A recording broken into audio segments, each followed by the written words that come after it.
Good evening, everybody. So, Le Corbusier, an architecture of nature and humanity. Before I introduce Mike Tonkin, I'd like to thank our sponsors, the Alan Baxter Gallery, Conisbee, Macreen Lavington, and the Marchers Trust, whose continued and valued support is essential to our work.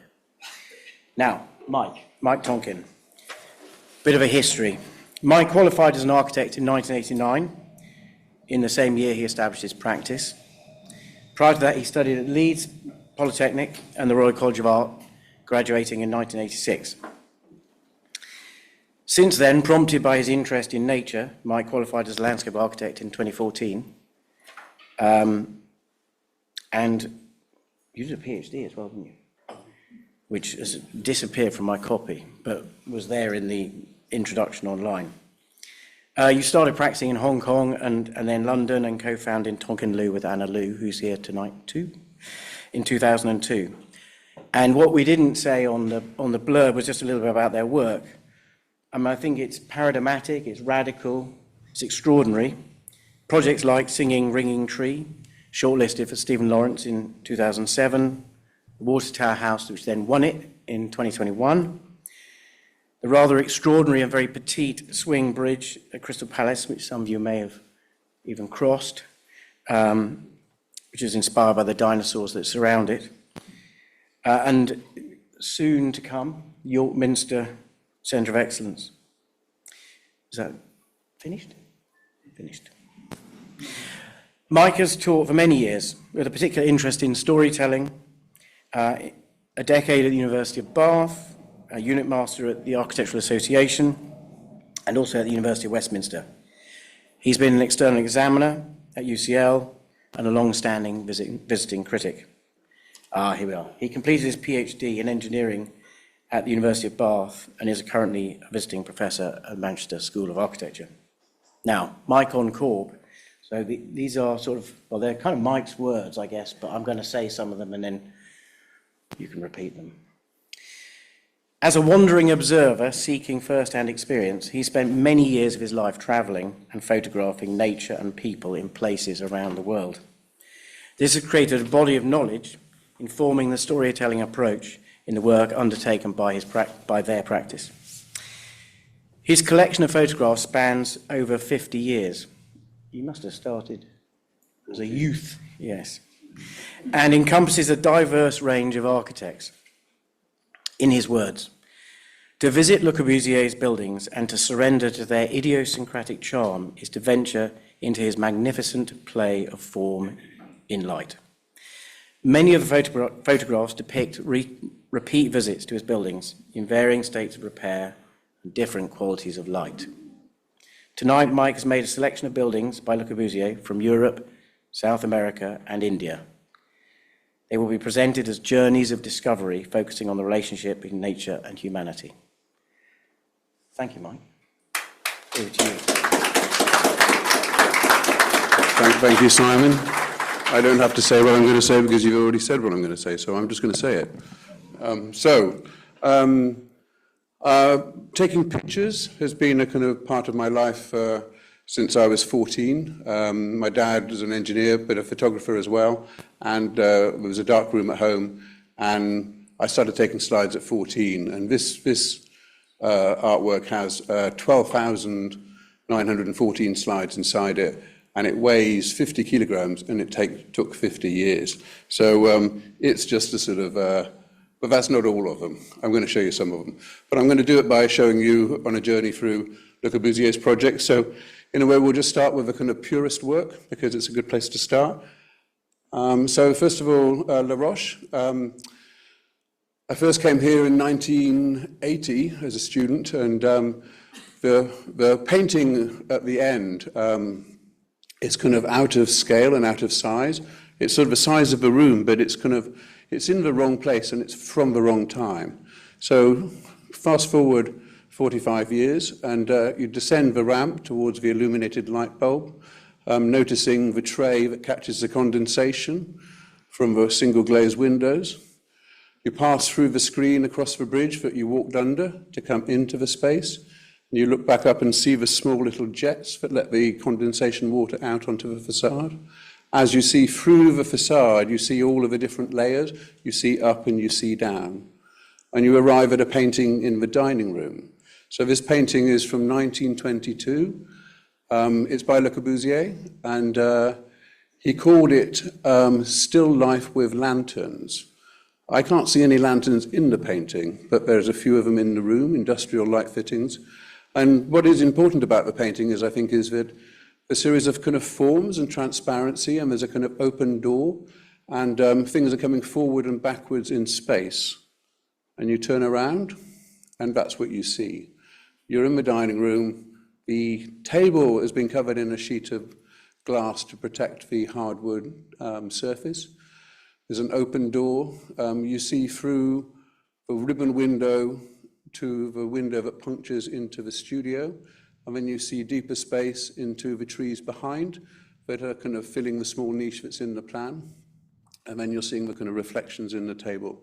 So you're kind of given a sort of spatiality within the space, and then you return back to the ramp, and you realize you're in the ramp, and the surfaces of the ramp are kind of made kind of paper thin by expressing their thickness, as if the whole thing is kind of made of canvas.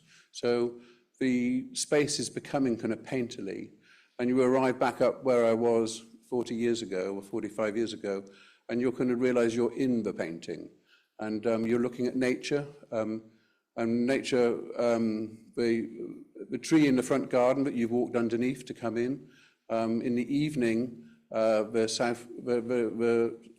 sun in the southwestern sky comes through that tree and puts dappled light into the room.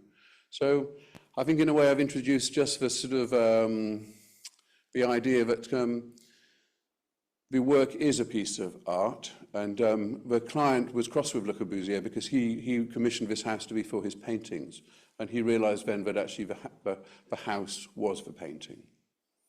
So if you take Villa Savoie, if we were to put the ground floor plan underneath the plan of what is essentially a bungalow on legs, the first floor plan, and put the other plan on top of it, and we lifted them apart from each other, and we put a ramp between them, and we called that ramp a promenade, then what we'd be making is a kind of three-dimensional matrix. And that three-dimensional matrix we don't pass through in terms of a plan, we pass through in terms of a picture plane.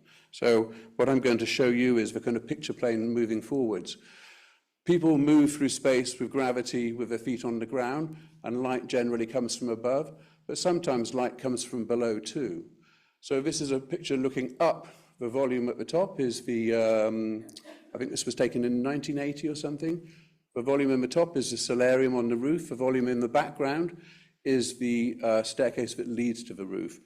Le Corbusier used the example of a painting by Pier della Francesca, The Flagellation of Christ, which has a foreground and a background. And when I'm taking pictures of Le Corbusier, I'm often using that same device, pushing something to the foreground, pushing something to the background, and often using the proportion of a square and a golden section next to each other to divide the painting. So if we go upstairs, we find out how the light got onto the ceiling. It was bouncing off this glass table that happens to be in the courtyard. The courtyard basically is facing southwest, or Le Corbusier could have oriented this building any way he wanted, because it's a kind of completely free plan, but it's really interesting the way he oriented. He didn't put it on the cardinal points. He twisted it almost at 45 degrees, so the living room window faces southwest.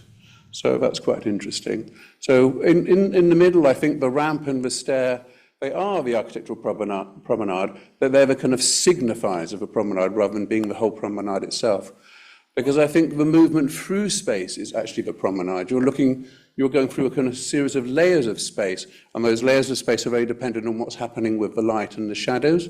This is the light coming through the fenestration of the ramp. And then I think when you're moving through space, again, it's full of kind of reflection. So here, you're seeing the reflection of the ramp, but you're seeing on the bottom of the picture the greenery in the courtyard.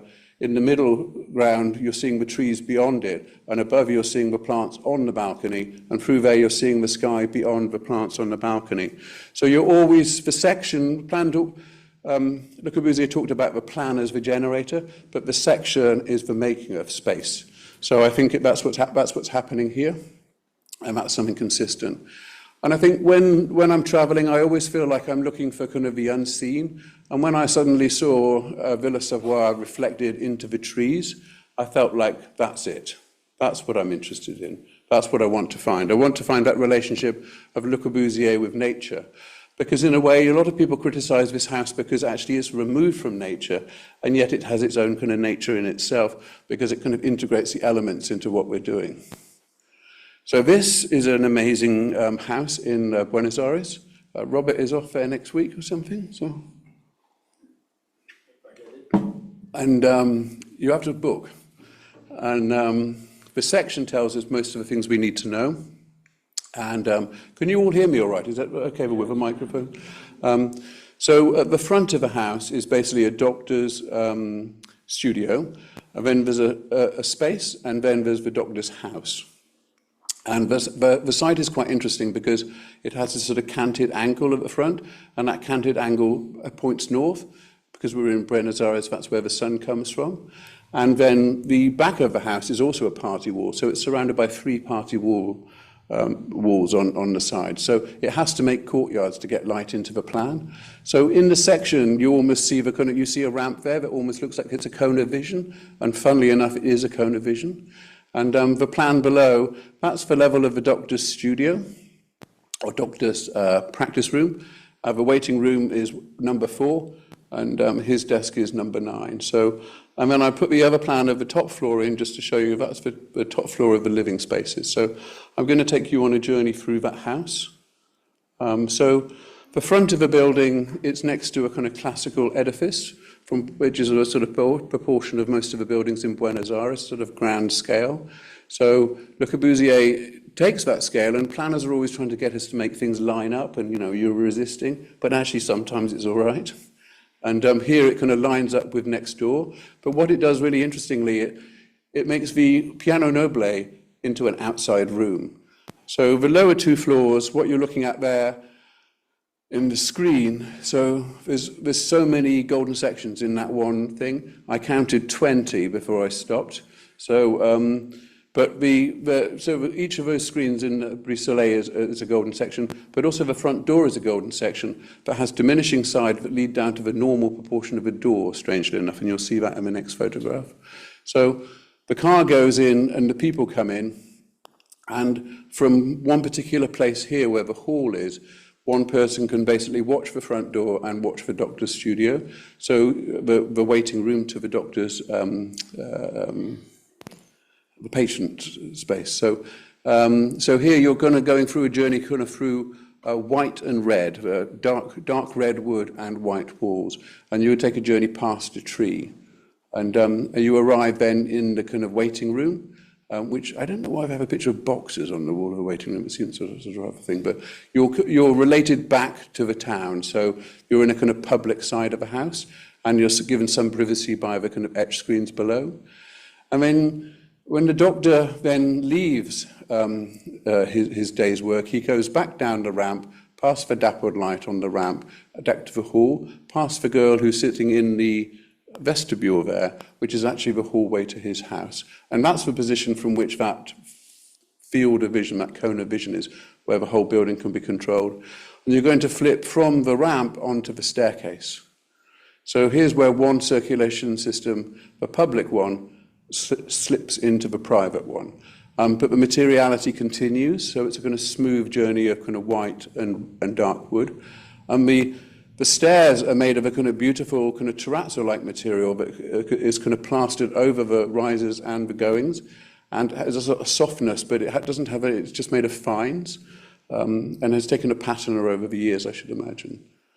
When you arrive on a floor, a woodblock floor that's maybe some kind of teak, in a kind of diagonal pattern, and you'll see why the diagonal later.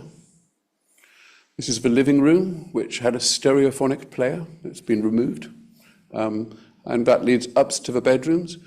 And this is the dining space that has, again, modesty screens so that people from below can't see up into the dining space, but you can see out onto the balcony. And if you walk out onto the balcony past the void where the tree is, you're in the double volume of the living space, and you're walking back in towards the city, And this is basically the garden of the house. So the garden of the house is under a parasol, para as in protect, and sol as in the sun. So we're going to see a lot of parasols because they're used in a lot of Le Corbusier's projects, but they also kind of give a sort of a lid to the building in a kind of functionalist term. So if we go back into the house again, into the double volume of the living room, we go up the stairs, and from the top of the stairs, we're then looking all the way back through again to the garden at the front. So you're not really ever looking out at the sides, you're nearly always looking from the front to the back. So there's this sort of, so the whole building, this is what I mean about the whole building as a promenade. It's not just the ramp, it's everything is part of the promenade. And the soft forms here, well, they're the bodily functions, they're the bathrooms through which you move to get into the bedrooms. So this is the showdown house. When I've been traveling in India, I generally wear white. Most people who wear traveling wear the colors of dirt, gray or beige. That's so they don't look dirty, but I think you do look dirty. So I wear white so you look clean. And when I arrived at the house here, a lady was opening the gate, and she asked me why I was dressed in white, and I told her the reason. And she kind of liked that, and it turned out that was Mrs. Showdown. So she invited me into the house, and I got shown around, which was incredibly lucky because not many people get in there. So I'm going to give you a bit of a tour. The front of the house is like a kind of this is facing north. It's like a kind of enormous heavy boulder that you're going to kind of penetrate. So you're kind of moving into kind of mass, and that mass is has great weight, but on the other side it has kind of great lightness. And that's Mrs. Showdown's car, very modest.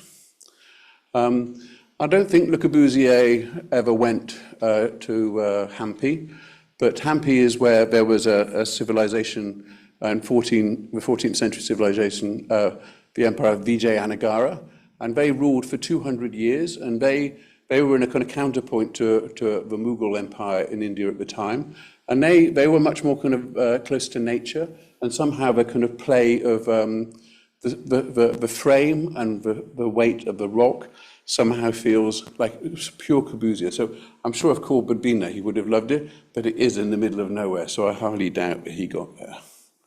So, but his house, then this is the south elevation. It has the parasol again, and the parasol kind of protects it from the sun.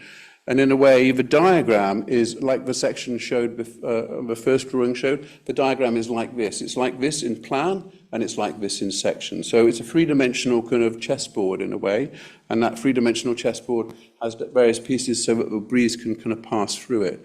And actually, it's all of Le Corbusier's houses are kind of prototypical. That means basically they're a type, that they could be moved from one place to another. So this house was actually designed, first of all, for a gentleman who was the secretary of the mill owners building in Ahmedabad, Mr. Hutchetson or something like that. But he sold the design for the house, and then the Showdowns moved it to another plot. So the sort of prototypical house could just be moved anywhere, and it could then be adapted to where it went.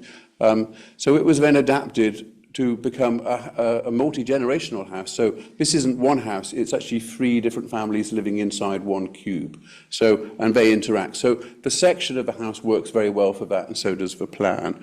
So in that case, it kind of worked really well. What's really interesting is Le Corbusier talked about this house in relationship to Villa Savoye, but he said, I'm going to remake Villa Savoye in the tropical Indian style. So that's what he said that in French, obviously, not that, but and he probably said it with more eloquence than that.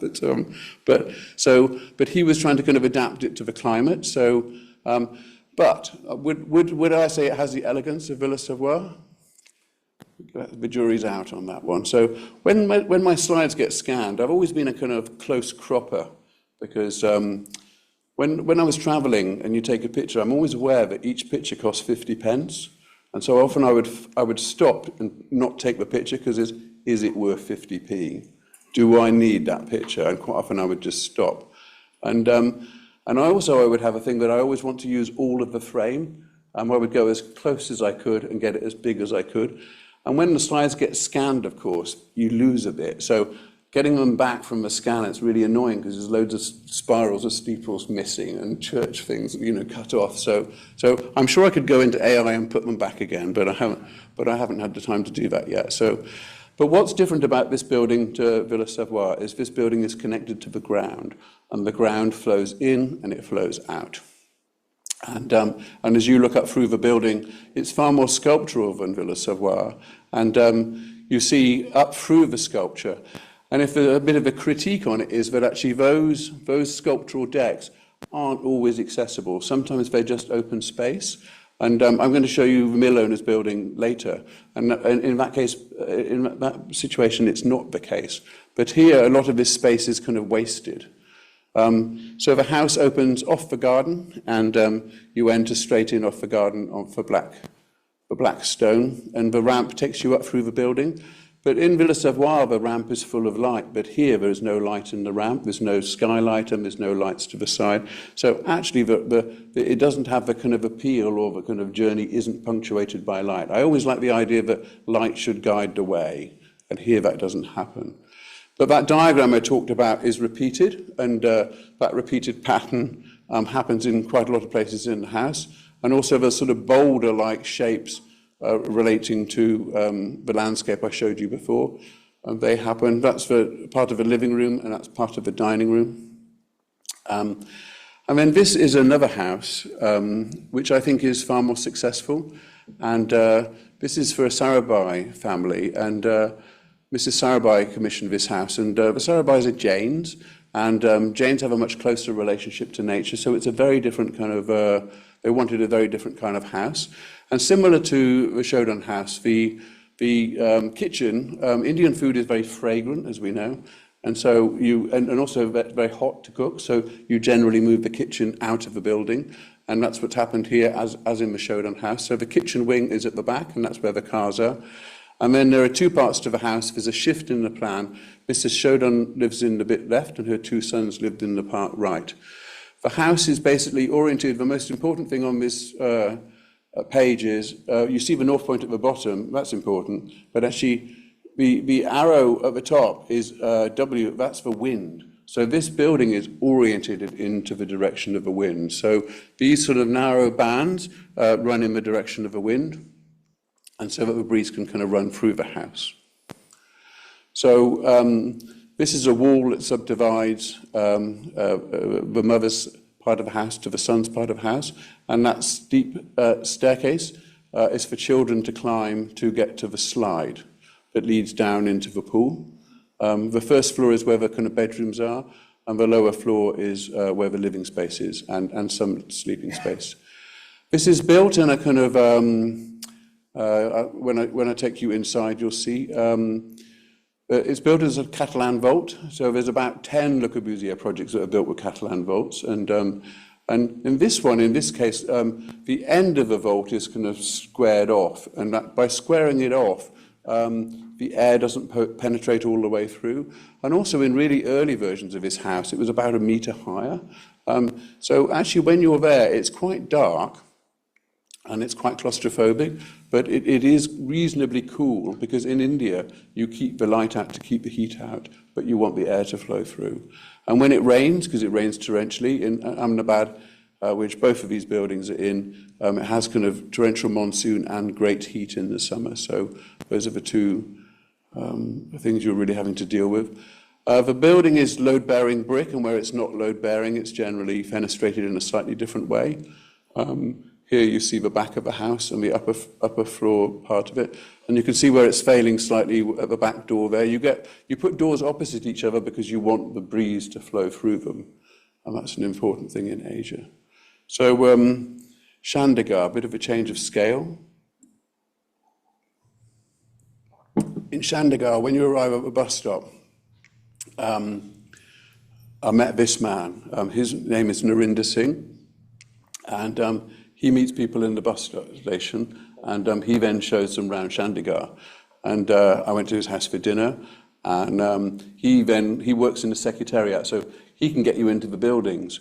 And so it's great. So you just hang out with Narinder for a couple of days, and that's how you get to sort of see stuff.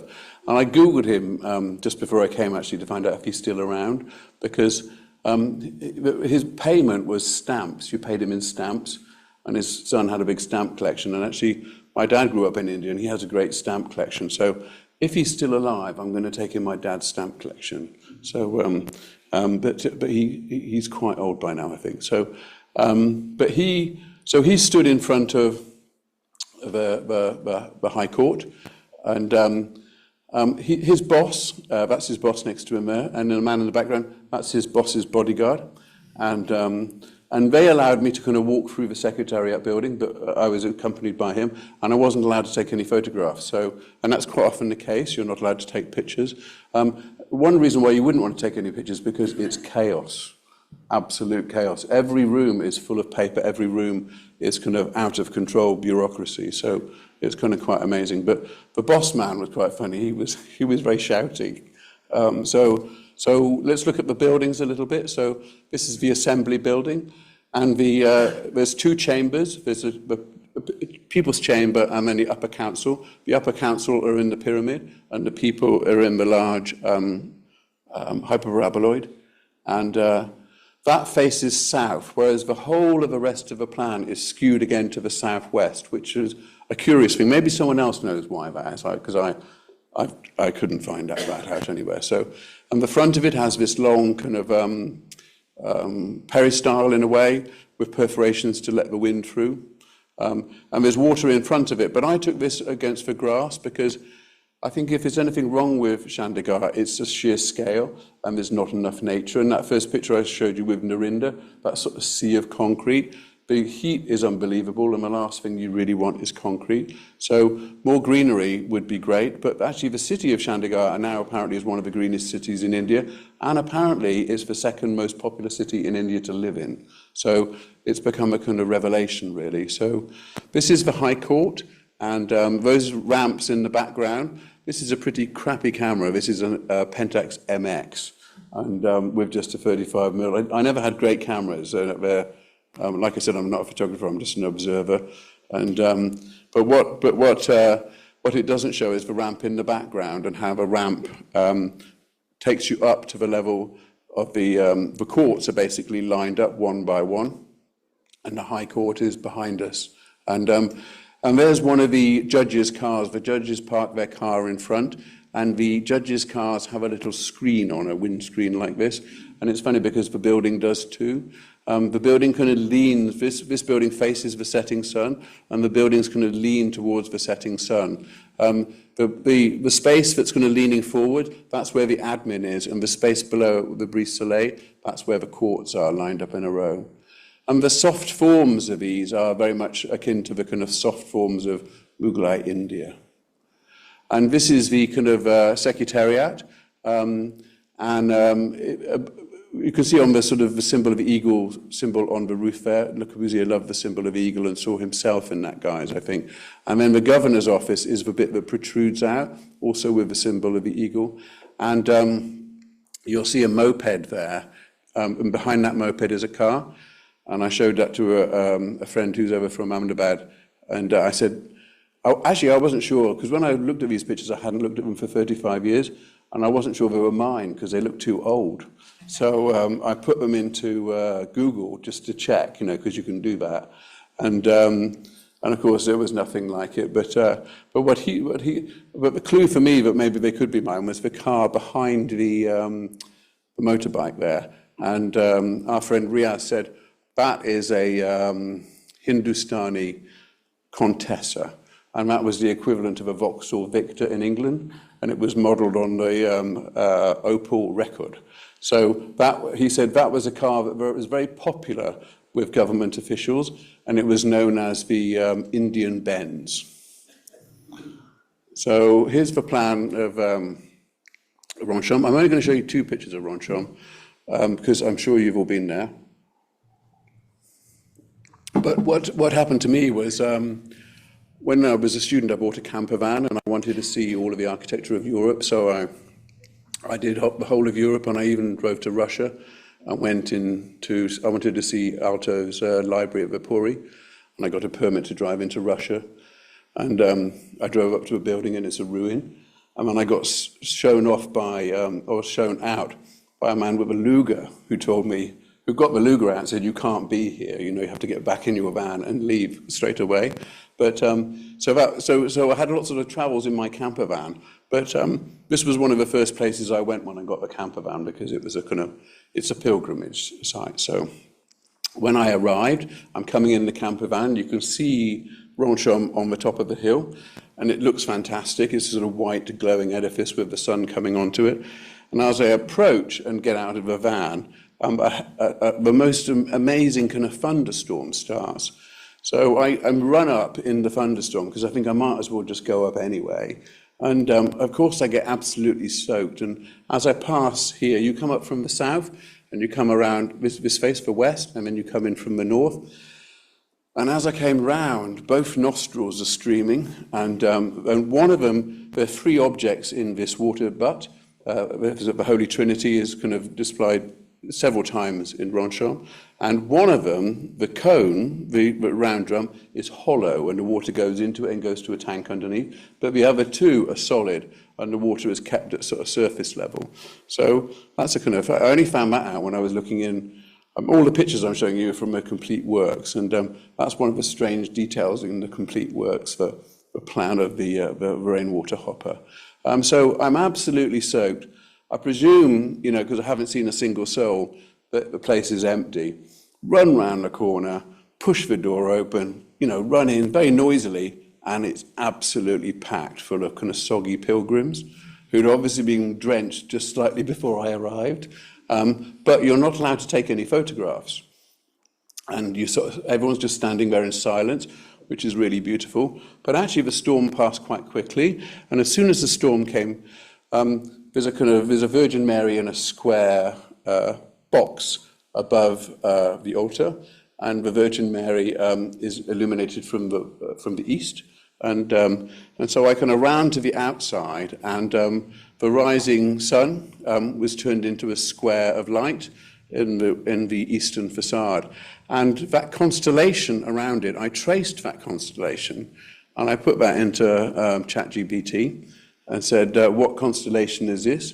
And ChatGPT said, that is not a constellation, that is a drawing on tracing paper. So the trouble with ChatGPT is it has no imagination, I think. You know, so anyway, but I then thought, well, what could it be? My instinct was that it was the sign of Leo, and of course it is. So another an ecclesiastical work. So I don't know how many people have been to see this, but it took an awful long time to build, and it's really interesting, I think. So I saw it like this in the camper van on the same trip, and what's interesting here is so the bottom part is basically a kind of box. It's a square, and it's a kind of secular space. It's going to be a sort of school, and the church is on the floor above. And you can see that line wrapping around. You can see the reinforcement coming out of the top, and you can see another inclined line. You can sort of see through the holes. And I'm going to show you that. Fast forward, what's that, 40 years again? And there you have it. So Saint-Pierre on top of the hill, and the rainwater is collected by these channels. But those channels aren't just rainwater. You're going to see what those are in a minute. So I'm going to take you on a kind of walk around the building. So when it rains, when you want it to rain, it doesn't rain, of course. I was kind of waiting for it to rain because I wanted to see what happened to the form of a building in the rain, and I wanted to see what happened to the water. So I'm going to have to look at the forecast and go back when it's raining. And the rain comes through these and shoots down, and the water catches the light, so you can actually see the water. And that's what I think is really beautiful about it. And what's interesting here is the grey concrete at the bottom, that's the original concrete, and the beige concrete above, that's the new concrete. So maybe it'll all end up the same, but actually I quite like the fact that it's different. So to enter the building, you rise up past these sort of beautiful kind of pebbles of grass, and then you cross a bridge. Symbolically, you go from the mound across a bridge and into a chamber at the side. You can just see there. And I'm going to take you on a kind of pedestrian walk around the building. And as we go, we're going to kind of notice a few things. So here you're seeing the mound, and here you're seeing the entrance pavilion from the other side. And in the entrance pavilion, you see there's a little slot, that little square to the right, and you see there's 2 dots in the little square. I'm going to show you what those 2 dots are in a minute. And then when you see the building in amongst the town, Jesus apparently called St. Peter because it means the rock. And he said his role was to build a house upon the rock. And so whether Le Corbusier took it from that, but actually when you see it like this, it feels like the town is a kind of around a mountain, but it's being sort of pierced in a sort of San Sebastian type way by this sort of object that's kind of bringing light into it. And as you walk around to the eastern side, there is this sort of piece of kind of light paraphernalia that's like a sort of eyebrow that represents the kind of rising and falling of the sun between the solstices. So one is represented by form, and the other one is represented by the shadow. And inside that, you see there's another constellation, and I'm going to show you the constellation inside. So this is the constellation of Orion, and Orion is the only constellation you can see in the southern and the northern hemispheres. And it kind of illuminates the space, and all sorts of strange things happen with the light. And I think when the light comes through directly, it kind of diffuses the light, and you get these strange patterns. But so that's quite interesting. And the light you're seeing at the bottom, the yellow light and the red light, well, that light is actually coming from underneath the rainwater duct. So the thing you saw going around the building is actually serving the building with light. This is the sanctum. The sanctum is a little bit more like a stage than a sanctum. And it's got these sort of sculptural figures on, made of timber, who would look like the sort of tortured souls. And there's a bench around it, and that bench is made of concrete, and it's underneath these baffles that let in light that are underneath the rainwater gully. And they come to 2 sides, and they join the chair of the celebrant, and the bench then lifts up to become the armrests. And there's a lectern next to him, and that lectern, if you look in the middle there, you can see there's a joint in it, and it turns so that you can swing it in and out of the way. And I wondered what that concrete disc was underneath the chair. So I looked through loads of pictures, and eventually I found it. It's normally in front of the chair. It's like a concrete poof that sort of must be for standing on for a shorter priest or something. So that's a strange thing. And there's a little cushion on only that bench. Then when you look up, that's the Trinity is played out again with the circle of a square and a rectangle, and you see the constellation again, and the light always changing as the light in the sky changes. And then below it is this landscape of seating under which you enter. I didn't really explain the section when I put it on the screen, but you kind of walk underneath the seating and up the slope towards the altar, and then you walk up into the congregation.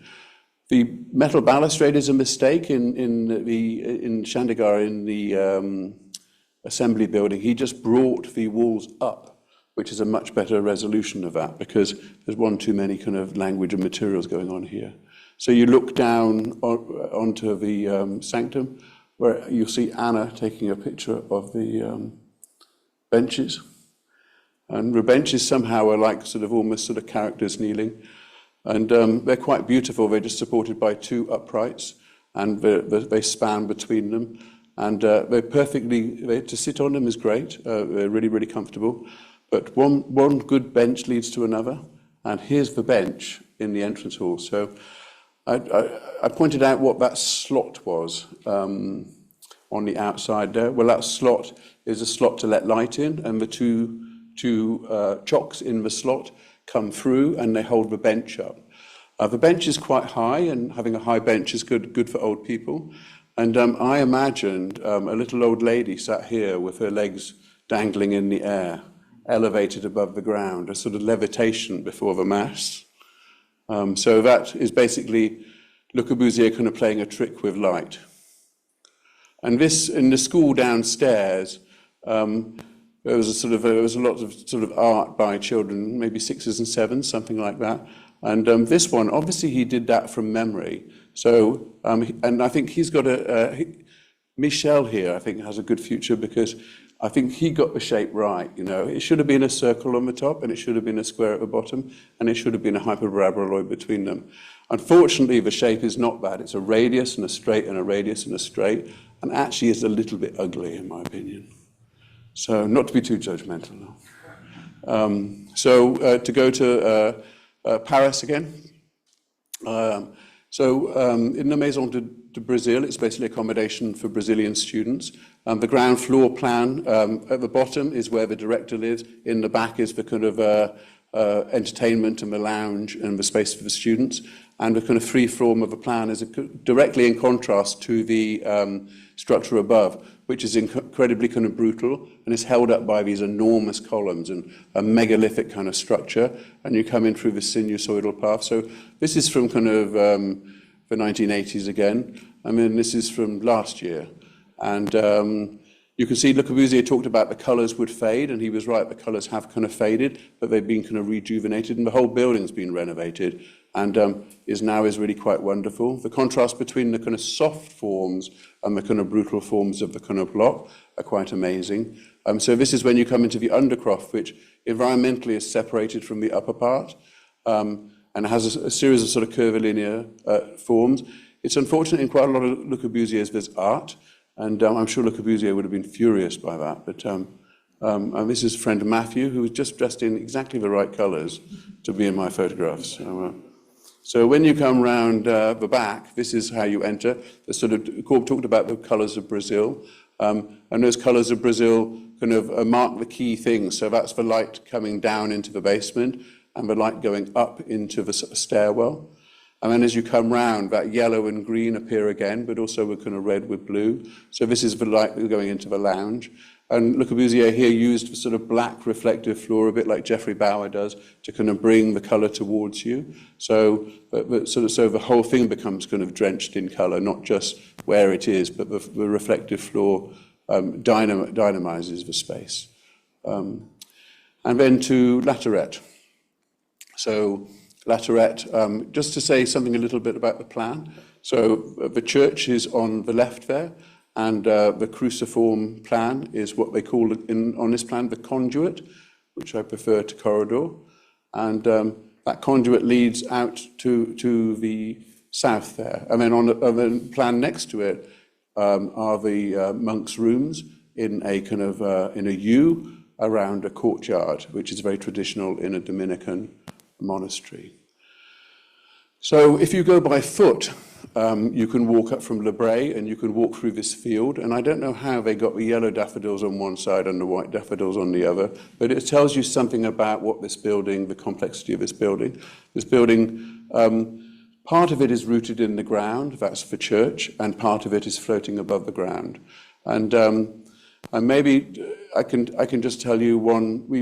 Anna and I have been there many times, and one time when we went to Easter, at Easter, it was also at spring. Easter is connected to the moon, and the service Vespers is later in the evening because they want it to be dark. So, and then at the end of the service, from one candle, the whole congregation, because there's lots of people for this mass, light a candle each. And then each person takes that candle, and then they pass down the crucifix, and they come out into the meadow.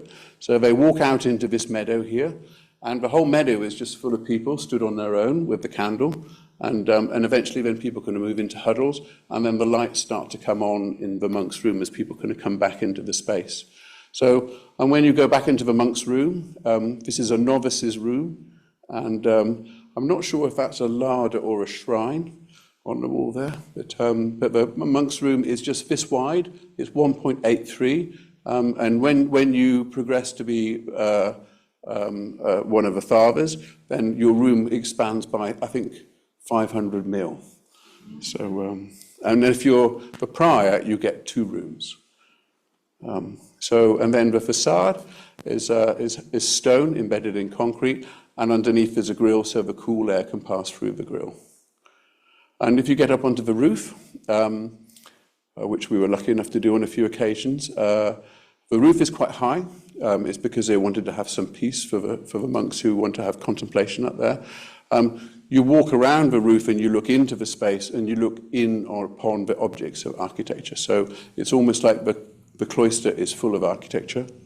And those objects, this one here is the oratory, and there's a bridge that crosses across onto the roof of the chapel. And the chapel is taller for a reason. I'll show you that in a minute. This is the chimney from the kitchen and the plant room. And when you get onto the roof of the chapel, it slopes down towards the bell, towards the bell tower. And down in the shadow there, you see 3 oculuses. And those oculuses point in 3 different directions. The top one points towards the summer solstice, the one closest to us, the winter solstice, and the one in the middle to the equinox. So I'm going to just take you into the building. So you enter the building, this is entering from the east. To the side of you are the rooms where the porter is, and now it's where the guides are. And you can then walk along past the building, and there's a very curious niche in the building here, which I have no idea what that's about, but it must have been for something that never happened. That's a strange thing in the structural frame. And there's the oratory with its kind of oculus looking up towards the kind of morning light. And then I've taken a few pictures of this oculus over the years, but the last time I went, I realized to see it properly, you have to lie on the floor and look up past Jesus, looking at the light. And this is in the same room, and this wardrobe is the kind of vestry. And at the bottom of the vestry is a little green line in between those rather chunky legs. That's a light. And at night, that light must be on so that you can enter in the dark. So it's about kind of being at peace and about here, where you make your prayers. And the black pattern on the floor, the sort of shell pattern that follows the kind of heating pipe round, I think that's to do with the wax landing on the floor. I have no idea what that's about. But this slot window that obviously you see a fair amount, has these sort of chocks that protrude out. And I never really realized what the chocks were for until I was walking along the corridor and the sun suddenly came out. And the lawn basically reflects sort of light into the space. So basically the sort of the green light of the lawn is projected into the corridor. And the chocks stop you seeing out as you look along the space.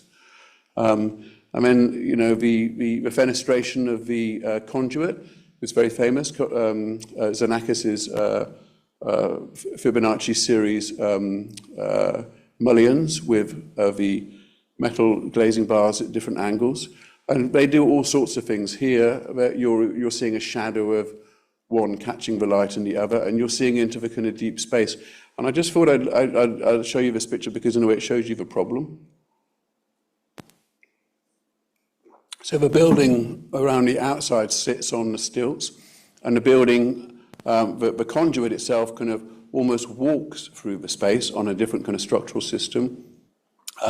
But none of it somehow touches the ground in a good way. And actually there's a strange relationship with the ground. So it's only when you go on that thing with the candle out into the ground do you get that connection between the ground.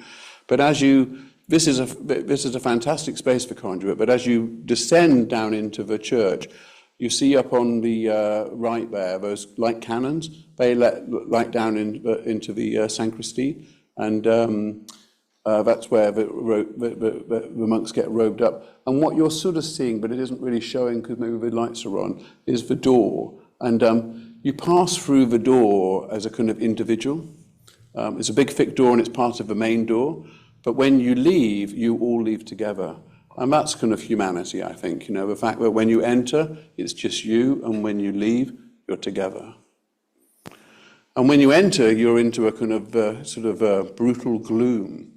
And there's a kind of light at the zenith, and they've covered the ceiling with a kind of rock wall slabs.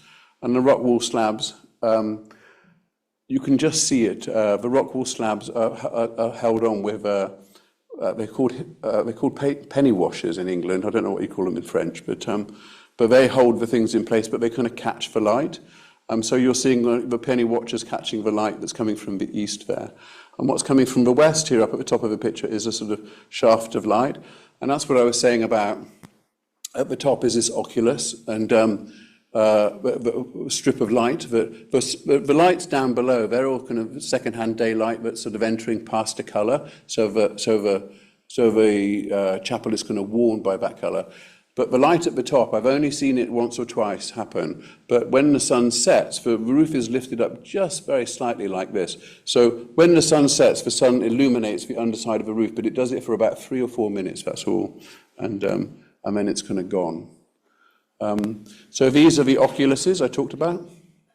And I'd quite like to make an artwork out of this where I'd like to wrap them in kind of muslin and put some acetate or something on to take the kind of verdigris off, and then unwrap them. And they would, when they unwrap, they would make kind of rolls like this that would be a kind of passage of the light of the sun, like the journey from to the solstice. So underneath the ceiling is a sort of dark blue, and this the statue of Jesus on the cross is underneath one of them. And we just go back there. And he's underneath the white one, the one that points towards the summer solstice. In a way, this is my favourite bit of the chapel because it's the most grounded. Here, this is the crypt, and you only get to the crypt by going into the sacristy, going underneath the church and going through the ground and coming up inside it. And then you only have kind of top light in the gloom. And because everything's dark, the light's so pure, the light hasn't touched anything other than itself when it lands on the altar here. And you look up and you see the Holy Trinity again, black, red, and white, as I pointed out before, pointing in different directions. And there's always this play of, depends where the sun is, and sometimes you'll get the sun coming in onto them too. This must be very early in the morning. This is the one that points to the summer solstice. And that's the red and the black one. So I'm now going to show you the last building, which is my favourite. And so this one, we've been to Laterat a lot, but I've been to this one an awful lot. So I'm going to take you to the mill owner's building, and you basically come in, you enter a kind of garden, and there's a car park, and to the other side is a kind of park or a garden, and you walk up the ramp and into the building, and you walk up into a kind of golden section-sized hole, and out of it's coming a staircase towards you. And the balustrade on one side looks out over the garden, and you can sit on it, and the balustrade on the other side is a sort of soft form. And Sunad Prasad talked about it as being a kind of buttock perch, which has a rod that basically supports it, and a rod that acts as a buttress to support it, to take that load of the buttock down into the ground. And as you enter, this is from quite a long time ago when the building was still as an administrative headquarters. The offices are on the first floor level because you enter at the first floor level, and because you have to get checked before you go to the upper floor, because the upper floor is the kind of the sort of celebratory space.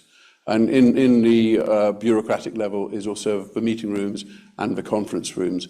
And the side walls, so the front and the back are both brise soleil, and the side walls are both blind, with Indian limestone on the walls, with some sort of minor decoration in it. And when you've entered from this level and you've been checked, you can then get back onto the staircase, leave the building, and rise up and come back in again. And when you come back in, you come in back through the red door, and you go past the bar, that's the thing with the dots in there, and you're then into the space. And Kenneth Frampton calls this the Breeze Hall, which I really love that expression. And this is the Brise Soleil that looks out over the river. So basically the avenue of trees in the city and the river, and this building is a sort of conduit between the two. And in the morning light comes through here and casts its shadow across. And this space now is kind of very green and verdant. The Brise Soleil is also a planter. At each floor level, it's thickened to become a planter, which is very successful. And in a way, the whole building, I think Corb did go to Fatehpur Sikri. This is Akbar's, it's not a temple. He sits on the top there, and all of his ministers sit below, and it's just a place where he can be cool. And it's surrounded by water, so it's a sort of... it's a place where they probably gave counsel. It's not where he was giving counsel. That's in the room next to it. But the idea that a kind of breeze hall comes from there. So, and what I was saying about the architectural promenade occurs here too. So you go from one staircase to another, and each one is a kind of different experience.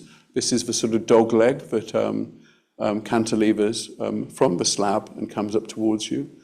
And if you ignore the sign, you can walk on up to the roof there.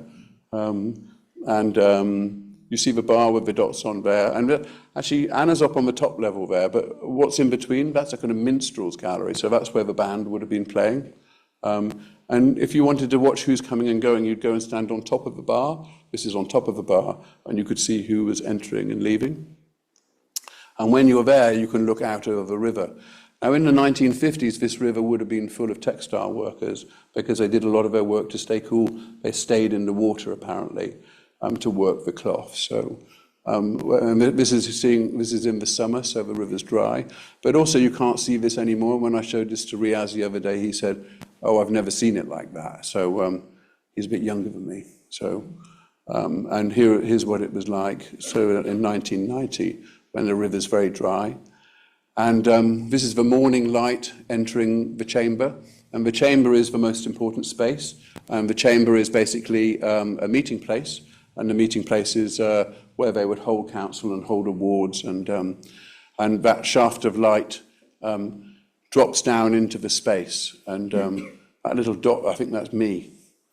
And then the light comes down here into the space through the kind of, underneath the kind of, the parasol again. And the parasol, interesting enough, had a pool on top of it and had planters on top of it. And the idea was that it was going to kind of keep the building cool with water.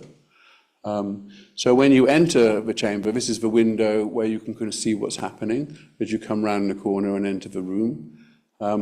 It used to be, this is the stage, and the stage has a column on. The spiral of the assembly room gathers round the column and steals the column from the main space and brings it in and puts the column on stage, so to speak. But in this case too, the bureaucracy has also got all the old files on. So that's the column on the stage, and that little other column there, that's where the lectern used to be. And this is the side walls. And if any of you have bent plywood, then you know that multi-layers of plywood, you can't bend plywood across it, but you can bend it across its axis. So that's what's happening here. The plywood is bent across its axis, so it can turn around the corner, and it lifts up to both sides. And you can just see the roof dipping up to the east and the west. So this basically acts like a clock. The whole building, the morning and the evening light enter. The clock itself lost its hands many moons ago.